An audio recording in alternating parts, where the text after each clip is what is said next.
Castejon, philosophe et analyste du travail, et retraitée.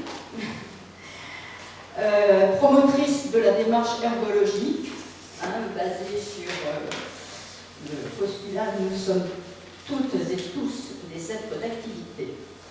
Nous proposera une approche analytique des activités du commun, pour le commun, à travers l'exemple de l'activité des retraités. Je commence par remercier les organisateurs de m'avoir invité, pas par simple politesse, je ne les remercie pas par simple politesse, je ne sais pas si m'ont invité par politesse, je ne les remercie pas par simple politesse, mais parce que en fait, ça me donne l'occasion de tester une hypothèse, des questions que je me pose sur ce qui pourrait être fait en matière de réflexion sur la retraite. C'est l'occasion de voir comment vous réagissez à ça, et peut-être j'irais bien d'avoir travaillé en cours sur le sujet, certains ici le savent. Donc, j'ai choisi un thème sur lequel je ne me suis pas vraiment expliquée avec les organisateurs, un peu au débeauté au moment de notre discussion, l'activité invisible des retraités.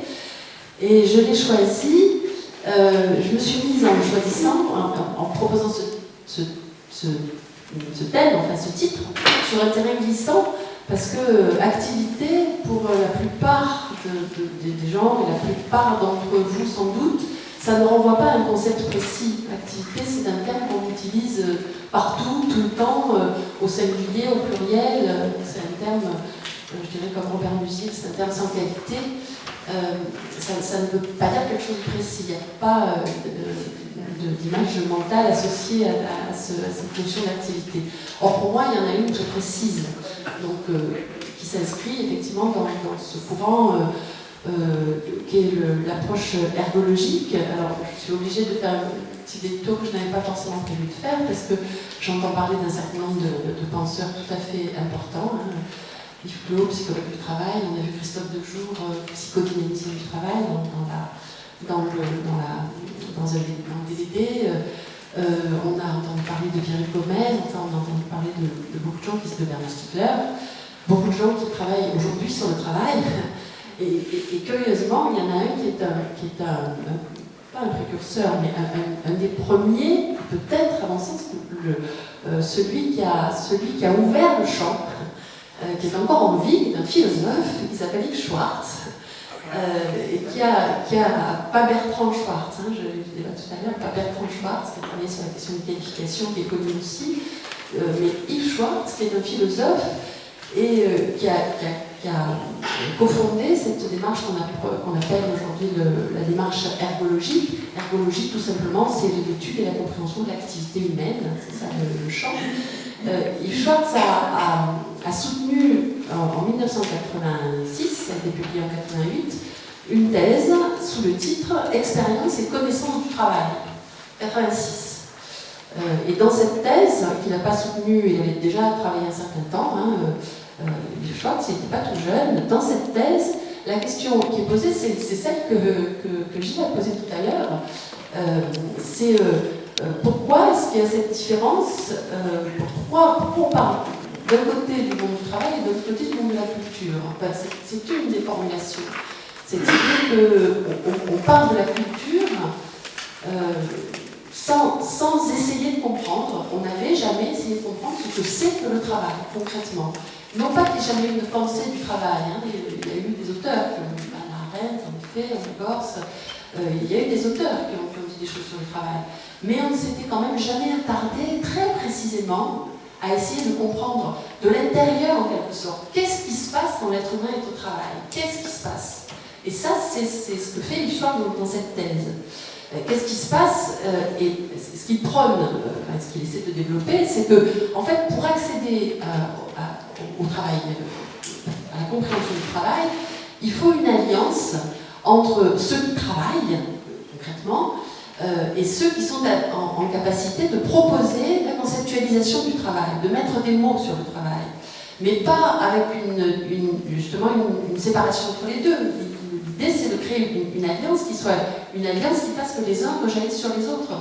C'est-à-dire que ceux qui travaillent arrivent à la fois s'approprier les concepts et à les faire évoluer eux-mêmes, à dire les limites de ces concepts, parce qu'un concept, c'est fait pour, à un moment donné, immobiliser une idée, une perspective, mais c'est toujours provisoire un concept, ça se retravaille, ça s'approfondit. Donc il faut que les gens qui font le travail, contribuent à repenser les concepts, mais il faut aussi que ceux dont le boulot est de formuler des concepts, eh bien, soient aussi précis que possible et aussi proche que possible du travail tel qu'il est réalisé. Donc cette alliance qui a été nommée, pas par Yves Schwartz, mais par d'autres encore avant lui, communauté scientifique élargie, c'est l'enjeu de ce que proposait Yves Schwartz en termes de perspective politique au sens large du terme. Ça, c'est le contenu de sa thèse. Et en fait, ce travail, à mon sens, du point de vue de la pensée du travail, absolument fondamental, qui est tout à fait disponible, hein, on peut trouver la thèse de Schwartz, il a beaucoup écrit, il y a d'autres livres, etc. Il a la faiblesse, la faiblesse, le terme c'est pas une faiblesse, c'est comme ça. Quand c'est un philosophe, il peut être plus compliqué d'accès que certains autres, encore que, Bernard Stiegler, merci. Bernard Stiegler, un philosophe, c'est aussi compliqué à lire, donc je ne crois pas que ça suffise à expliquer. Bon, il y a une série, je ne vais pas m'attarder là-dessus, mais je crois qu'on a besoin de penser le travail, ça veut dire vraiment essayer d'organiser, y compris ce que disait Yves Clot tout à l'heure, d'organiser la dispute sur des concepts qui ne sont pas des mots posés par hasard. Nommer les choses, ça fait partie de ce qui nous aide à bien nommer les choses, c'est Camille qui disait, hein, ça fait partie de ce qui nous aide à progresser, à avancer, à voir les limites de la pensée. Donc, intégrer tout ce qui a pu se dire du côté de ce courant ergologique, alors non pas comme le courant qui remplace tous les autres, mais comme un courant qui potentiellement alimente aujourd'hui de façon assez fondamentale, je pense, la pensée du travail. C'est à ça que je participe quand on m'a dit, Annie disait tout à l'heure, promotrice de la démarche ergologique, j'essaie de promouvoir ce travail-là. Donc, j'y viens sur la question de la retraite, mais je raccourcis d'autant ce que je vais dire, hein, c'est pas pour allonger mon propos, je raccourcis d'autant parce que à la fois, c'est une façon de vous renvoyer à un travail de toute façon, je vous disais, travail au long cours, un travail à faire en dehors de ce que je dis ici. Ce que je ne vais pas faire dans cette brève intervention, ce que je ne vais pas faire, c'est peut-être ce à quoi vous vous attendez. Ce que je ne vais pas faire, c'est détailler les activités des retraités. Je parle de l'activité invisible des retraités. De quoi je parle quand je parle de l'activité invisible des retraités? En fait, ce que je vais vous proposer là, c'est une approche de la question. On peut dire beaucoup d'autres choses que ce que je vais dire, mais je vais vous proposer une approche de la question qui est imprégnée par la démarche ergologique. Donc, je ne vais pas m'amuser à faire le détail de tout ce que font les retraités, même si j'entends tout à fait, c'est même la raison pour laquelle je propose un détour. L'une des caractéristiques aujourd'hui des retraités, c'est qu'ils réalisent une quantité d'activités diverses et variées, et qui sont extrêmement importants pour le tissu social, et ça se dit, ça s'écrit. Ça se dit, ça s'écrit, et curieusement, et c'est une des raisons pour lesquelles j'ai envie de poser ce sujet, curieusement, alors que nous sommes depuis pratiquement 25 ans dans l'actualité d'une réforme des retraites, hein, ça fait 25 ans que certains honneurs arrivent, on continue à ne nous parler que d'argent, pratiquement que d'argent. On continue à mettre cette question de la retraite sous l'angle du coût, combien ça coûte la retraite et les équilibres financiers, comme vous le savez aussi bien que moi. Alors, il y a d'autres arguments qui circulent, mais qui ne prennent pas leur place, vraiment. Je pose donc la question, parce que je fais une petite hypothèse, je pose la question, mais pourquoi on ne se demande pas ce temps-là qu'on essaie de refaire basculer de la retraite à la sphère de l'emploi, du métier, parce que c'est ça qui se passe quand vous reculez l'âge de départ à la retraite, ça veut dire que ce qui était depuis les débuts des années 80 acquis comme étant du côté de ce temps qu'est la retraite, ça revient sous une autre sphère, même si vous ne travaillez pas dans les dernières années, puisqu'on sait que beaucoup de retraités sont beaucoup de seniors en fin d'activité professionnelle sont quasiment soit malades, soit au chômage, etc. Même si vous ne travaillez pas, vous êtes néanmoins revenu dans la sphère de l'emploi. Et subjectivement et financièrement, ça n'est pas la même chose que d'avoir passé ce seuil qui est le passage à la retraite. Donc, je me demande pourquoi on ne se pose pas cette question. Qu'est-ce que ça crée? Quelles sont les conséquences du fait qu'on retarde de quelques années ce moment où la personne passe d'un statut, on va dire, le statut au sens général, à un autre statut. Et je pose d'autant plus la question que cette année, plus que les années précédentes, mais peut-être parce que j'écoute mieux ou je suis plus concernée, je ne sais pas, j'ai beaucoup entendu prononcer cette phrase. On vit plus longtemps, on vit plus longtemps, donc il faut travailler plus longtemps. On vit plus longtemps, donc il faut travailler plus longtemps. Et moi, je bug sur ce donc. Et je pense que je ne suis pas la seule à bugger sur ce donc. Donc il faut prendre de front ce problème. À quoi on s'attaque quand on retarde ce seuil de passage à la retraite?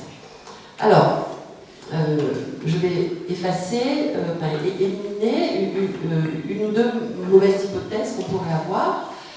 Je ne suis pas en train de dire que l'activité invisible des retraités, qu'il y a une invisibilité particulière du travail des retraités. Il se trouve que mon métier d'analyste du travail, le métier que j'avais dit les dernières années, ça a consisté pendant 20 ans à débusquer l'invisible du travail. C'est ça que fait un analyste du travail. Et je pense que l'une des raisons pour lesquelles la question du travail est désormais sur la place publique, c'est lié au travail d'organisation, c'est lié au travail de scientifiques, mais c'est lié aussi au travail d'organisation du type travail et démocratie qui ont bossé dans ce sens-là. C'est lié aussi au fait que je disais que mon activité d'analyse du travail, ça a consisté depuis toujours à débusquer l'invisible, et que cet invisible, je sais donc d'expérience vécue, revécue, redémontrée, qu'il est présent dans toute activité. Toute activité, ça veut dire toute activité avant ou après la retraite. Toute activité, ça veut dire, je vais peut-être en un mot expliquer cette idée que nous sommes tous des êtres d'activité à partir de ce que nous sommes ici. Voilà, nous sommes une trentaine présents dans cette salle, a priori 30 personnes assises sur des chaises, mais sous cette petite apparence-là, il y a en fait 30 personnes qui ont fait le choix de venir aujourd'hui discuter d'une thématique qui leur est proposée. Tout ce que nous savons, c'est que nous sommes 30 dans cette salle, tout le reste, nous ne savons pas. Nous ne savons pas pourquoi chacun d'entre nous est là, nous ne savons pas à quoi nous avons renoncé pour être là, nous ne savons pas quel choix nous avons fait pour arriver ici, donc quel choix y compris ancien dans notre histoire, peut-être tout récent, peut-être une histoire, peut-être quelque chose que nous découvrons. Nous ne savons pas non plus, ça c'est pour ce qui se passe avant en fait, que nous soyons là, mais nous ne savons pas non plus, il va se passer tout à l'heure des interventions, comment on va intervenir, qui va intervenir, comment vous allez décider d'intervenir, de quelle façon vous allez le faire. Il va y avoir des choix tout au long de l'après-midi, personne ne sait, ce sera des choix individuels, et puis il y a des choix encore moins visibles que ça. Il y a des visages qui sont face à moi, il y a des mimiques, il y a des réponses à ce que je dis, des choses qui sont complètement invisibles, qui sont invisibles y compris de vous. Vous ne maîtrisez pas la façon dont vous réagissez. Donc, ce simple exemple, il montre tout bêtement que pour l'essentiel, nous sommes dans une activité qui est invisible des autres et de nous-mêmes. Vraiment, ce qu'on voit, c'est tout à fait mineur. Nous sommes tous des êtres d'activité, ça veut dire ça, parmi vous il y a des retraités et qui ne sont pas retraités, on est tous dans cette situation-là, qu'on soit retraité ou pas, qu'on travaille, qu'on soit dans les vie dite active ou pas, nous sommes tous des êtres d'activité dans ce sens-là. Nous sommes tout le temps Et c'est cette complexité des choix qui fait de nous des êtres d'activité. Il y a une espèce de synonyme entre faire des choix en permanence et être des êtres d'activité. Or, c'est une définition anthropologique, ça, de l'être humain. C'est une définition anthropologique, pas moins que ça. Or, cette définition, elle n'est pas du tout inscrite dans notre univers culturel, mental, intellectuel, lexical, puisque vous savez bien que justement, on oppose la vie active à la vie de retraité, à la vie des inactifs que sont les retraités, par exemple.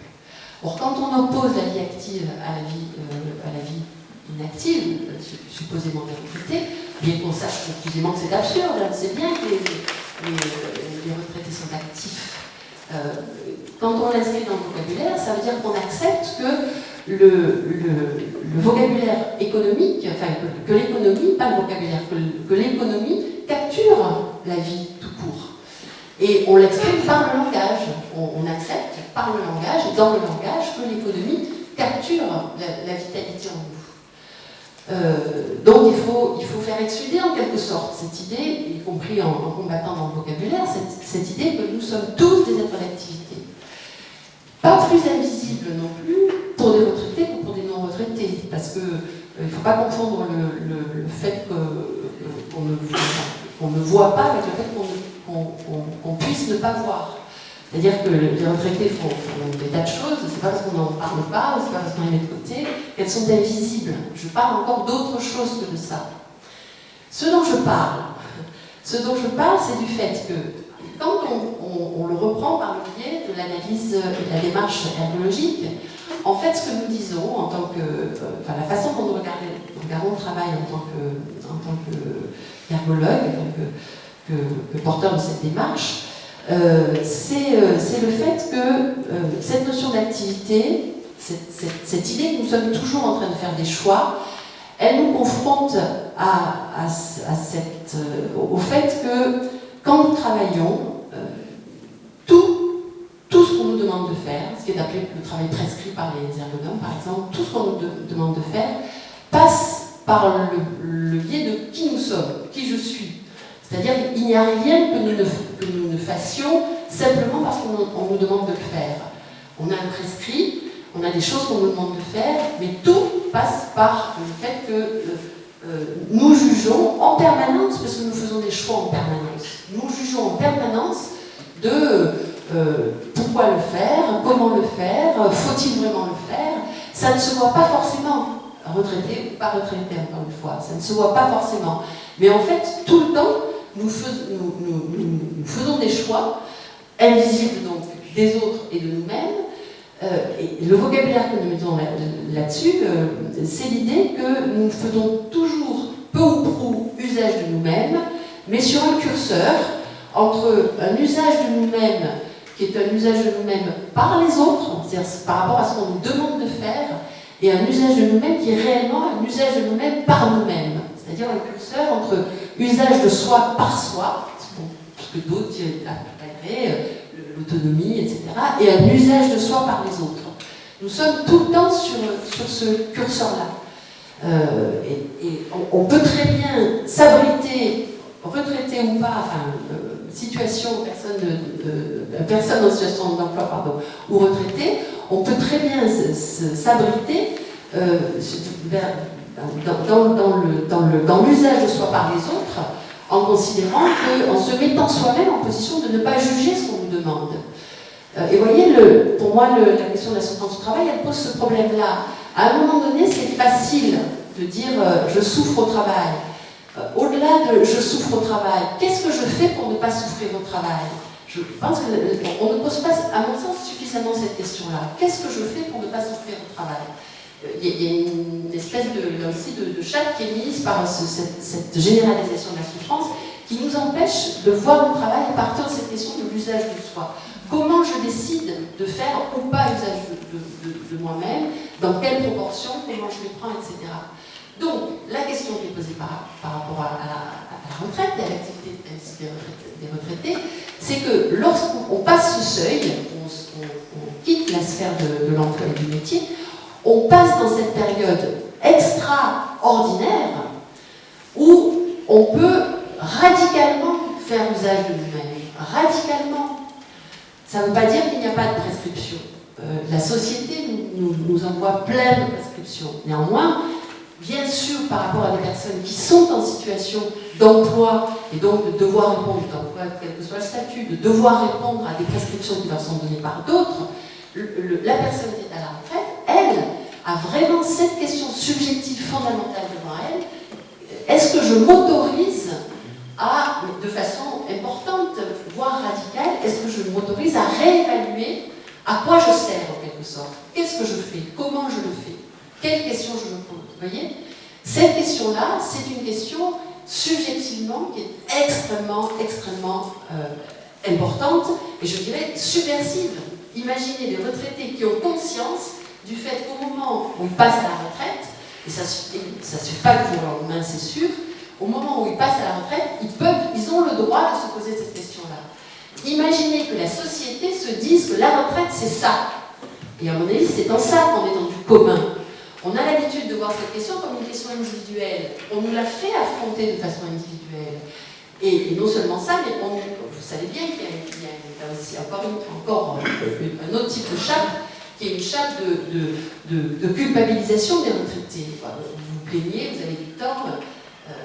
Imaginez que les retraités deviennent une force et qu'elles soient admises comme ça, qu'elles se présentent comme ça et qu'elles militent pour ça, dans tous les sens du terme militer, qu'elles soient reçues comme ça, comme étant la force qui dit nous pouvons tester, nous pouvons proposer l'expérience d'être des gens qui font usage d'eux-mêmes et mettre ça au service de la société différemment.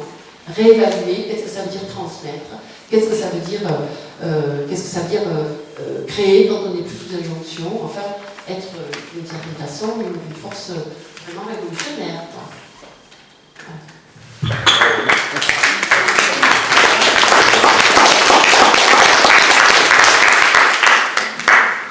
Évidemment, le fait que nous soyons dans un régime capitaliste, j'ai dit tout à l'heure, cette idée de l'usage de soi à la retraite, c'est une idée complètement subversive, mais elle est fondamentalement dangereuse, particulièrement pour le capitalisme, évidemment, qui ne peut pas accepter qu'on lui échappe, évidemment. Enfin, donc il y a matière à développer largement là-dessus, mais ce n'était pas le sujet tout à l'heure. Bon, après, je ne suis pas sûre... c'est les grosses questions en fait que vous posez, des petits post-it et des grosses questions. Donc, et puis je ne sais pas si elles s'adressent vraiment à moi en fait. Mais bon. Il y en a une, pourquoi ne pas changer le mot travail qui reflète de la difficulté en un mot basé sur la joie ou le plaisir. Je retiens celle-là parce que il se trouve que ce qui m'intéresse particulièrement à titre personnel, c'est la question du langage. Et ça me fait constater, donc j'ai écrit des choses là-dessus, mais ça me fait constater par exemple que personnellement, dans le mot travail, je n'entends pas, j'entends la joie, le plaisir. C'est-à-dire que, Christophe Dejour a écrit un livre qui s'appelle Souffrance et plaisir au travail. On sait que le travail comporte tout, comporte la souffrance, évidemment ça résume trop, mais ça comporte des choses difficiles, ça comporte la nécessité de se combattre soi-même, de se disputer avec les autres, de disputer au sens même de se quereller avec les autres. Enfin, ça comporte des moments difficiles, ça comporte des insomnies. J'ai écrit là-dessus, dans un des articles qui est en bibliographie, qui s'appelle On ne fait pas du simple avec du compliqué. Je crois que c'est ça. Le travail, c'est pas simple. Donc, essayer de débarrasser le travail, de se dire on va essayer de réserver un mot qui dit la joie du travail, et ce n'est pas la joie, c'est ce qu'on en fait.